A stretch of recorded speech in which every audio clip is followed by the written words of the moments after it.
की गई है। भारत में एससी समुदाय के लोगों के लिए आरक्षण बाबा साहब अम्बेडकर के पुनः पैक्ट के माध्यम से मिला था। बाद में पंडित जवाहरलाल नेहरू जी, महात्मा गांधी जी, इन्होंने वो जो रिजर्वेशन पॉलिसी है कि जिसको पुनः पैक्ट में मान्यता दी थी, वो कंटिन्यू किया गया। तरीके अलग अलग होंगे लेकिन उसको कंटिन्यू किया गया। और हमारे भूतपूर्व प्रधानमंत्री हमारे जवाहरलाल नेहरू जी और महात्मा गांधी जी, देश के राष्ट्रपिता, इन्होंने जो तय किया वो उसी ढंग से लोगों को, एक खास करके दलित लोगों को, अस्पृश्य लोगों को ये देने का ये वायदा था, वो निभा रहे थे। लेकिन इसी के साथ साथ पॉलिटिकल रिजर्वेशन के साथ साथ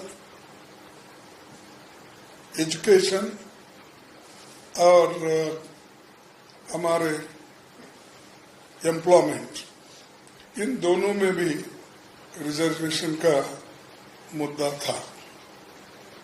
लेकिन अब एससी एसटी के लोगों को क्रीमी लेयर के नाते उस बात पर उनको निकालना ये बहुत ही एक एससी एसटी के ऊपर एक बहुत ही बड़ी कुराड़ी उन्होंने डाली है। और ये इरादा कि बीजेपी का आहिस्ता आहिस्ता रिजर्वेशन खत्म करना, एक तरफ से सरकारी नौकरियां जो थी, उन नौकरियों को उन्होंने प्राइवेट प्लेयर्स को पब्लिक सेक्टर सौंप के खत्म कर रहे हैं।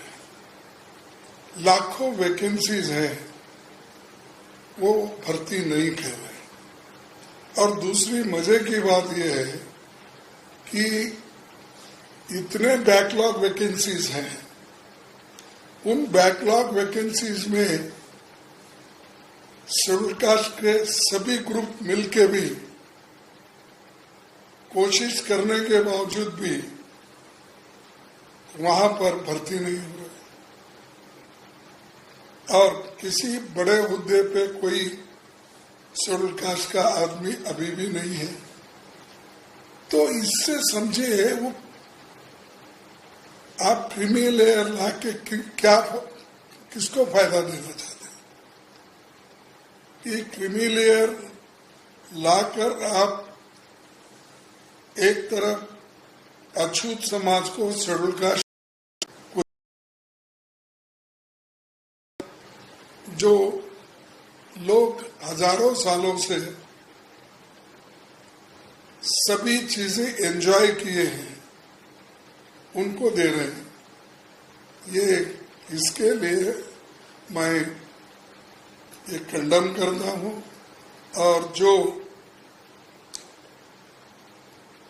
ये जो अपना क्रीमी लेयर का मुद्दा उठाए हैं, ये दुर्दैवी की बात है कि क्रीमी लेयर का जो मुद्दा 7 जजेसों ने उठाया है, ये बहुत ही, इसमें वो गंभीरता से शेड्यूल कास्ट के बारे में नहीं सोचे, ये मैं खुलकर कह सकता। और दूसरी तरफ जब तक इस देश में अनटचेबिलिटी है, अस्पृश्यता है, तब तक ये रिजर्वेशन रहना चाहिए और रहेगा, उसके लिए हम लड़ेंगे। ये एक बहुत ही गंभीर बात है कि ये सरकार क्यों नहीं समझी और अदालत का फैसला भी मुझे बड़ा चंबा दिखा। जो लोग रियल लाइफ में आज भी अनटचेबिलिटी फेस कर रहे हैं और बड़े बड़े हुद्दे पे जो लोग एससी के हैं, एसटी के हैं, डिस्क्रिमिनेशन है। पैसा अगर है तो ही ये होता, ऐसा नहीं। पैसा रहते हुए देयर इज अ डिस्क्रिमिनेशन। अब कोविंद साहब किसी मंदिर पे गए थे, मैं सुना उनको वहां आने नहीं दिया, यानी दूसरी जगह बिठाया। मुर्मा जी के साथ वैसा ही ट्रीटमेंट हुआ। ऐसे कई मुद्दे हैं जहां पर डीसीज है, एसपीज है, और यहां तक आपको मैं बताना चाहता हूं, चंद एरिया कर्नाटक में भी ऐसे हैं जिस गांव में वो आने ही नहीं देते और उसका भुगतान एक बीजेपी के मिनिस्टर ने भोगा कि उसको अंदर आने ही नहीं दिए, रोक दिए, ये पर्टिकुलर कम्युनिटी। तो ये जो जब तक ऐसे चीजें हैं तब तक आप रिजर्वेशन को छेड़छाड़ नहीं करना चाहिए। और मैं ये अपील करूंगा कि सब लोग एक होकर इस जो फैसला है, क्रीमी लेयर का फैसला, इसको मान्यता नहीं देना चाहिए और इसको हमेशा हमेशा के लिए इसकी बात नहीं करना चाहिए। और बाकी चीजें जो है बारीकी में है, हम सब कैटेगराइजेशन का उसका इसका हम चर्चा कर रहे हैं इंटेलेक्चुअल्स को बिठा के, किस किस स्टेट में, क्योंकि हर एक स्टेट में शेड्यूल कास्ट की लिस्ट अलग अलग है और किस लिस्ट से किसको कितना फायदा होता है, कितना नुकसान होता है, ये बारीकी से सोच के आगे हम कदम उठाएंगे। और इसके बारे में राहुल गांधी जी भी सोच रहे हैं। उन्होंने बहुत से इंटेलेक्चुअल्स को बुलाया था, लॉयर्स को बुलाया था, सभी को बुला के हमारे ही घर में मीटिंग भी हो गई हो, तो आगे इसको किस ढंग से लेके चलना हम जरूर उसको करेंगे। शेड्यूल कास्ट के हिफाजत के लिए जो करना है वो जरूर करेंगे। और आज रिजर्वेशन रहते हुए भी हाईकोर्ट जजेस में नहीं है लोग, शेड्यूल कास्ट के लोग। सुप्रीम कोर्ट में तो नाम के वास्ते एक दो आते हैं और secretaries, principal secretaries, joint secretaries, इसमें भी कोई नहीं है। कहीं एकादा दुकादा बाय मिस्टेक आ जाता है। तो इतना सब बैकलॉग रख लेके तुम क्रीमी लेयर लगाते हो, तो ये कभी हम सहन नहीं करेंगे। इस अगर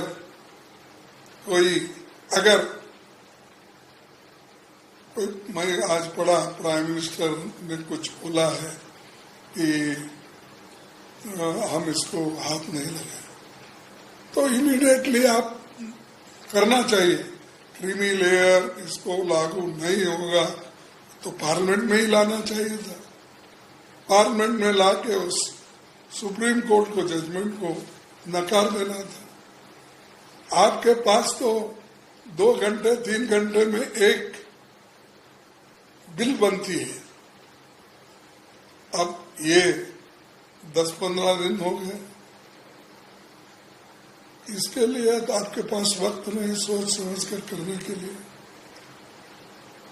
ये इसके लिए हम सभी मिलके एक कंसल्टेशन कमेटी बनाए हैं, सब ये देखकर और दूसरे एनजीओ से भी हम मिलेंगे, उनकी राय भी लेंगे, सब लेकर आगे बढ़ेंगे।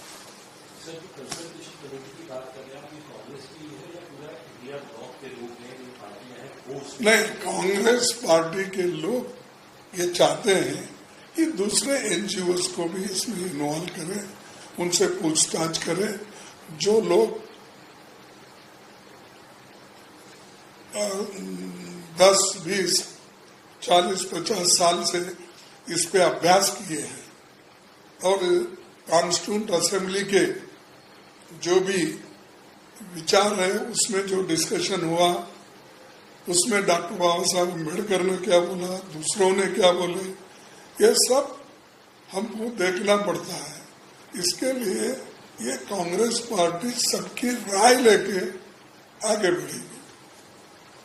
आखिरी सवाल से विपक्ष क्या, क्योंकि आपने कहा कि सरकार 2-3 घंटे में बिल ले आती है या कहाँ इतने दूर तक इसको लंबी करता है, सेशन चल रहा है, तो आप लोग को क्या लगता है, क्या वजह है कि ऐसी सरकार इस चीज पे आगे नहीं बढ़ी और आप लोग सरकार को के ऊपर आगे का दबाव विपक्ष पूरा कैसे करा? देखो, पूरा विपक्ष एक है ऐसे चीजों में। और कल आपने देखा होगा जया बच्चन को बोलने नहीं दिया तो सब लोग एक हो गए, यहाँ तक कि सोनिया गांधी जी खुद वो प्रेस में गई थी। तो ये जो चीजें हैं नेशनल लेवल पे और देश के हित में और समाज के हित में हमको एक होके करना है, हम करेंगे। और SC ST के हिफाजत के लिए हम जितना लड़ना है हम लड़ते रहेंगे और हमारी कानूनी लड़ाई भी जारी रहेगी और लोगों को दबाव,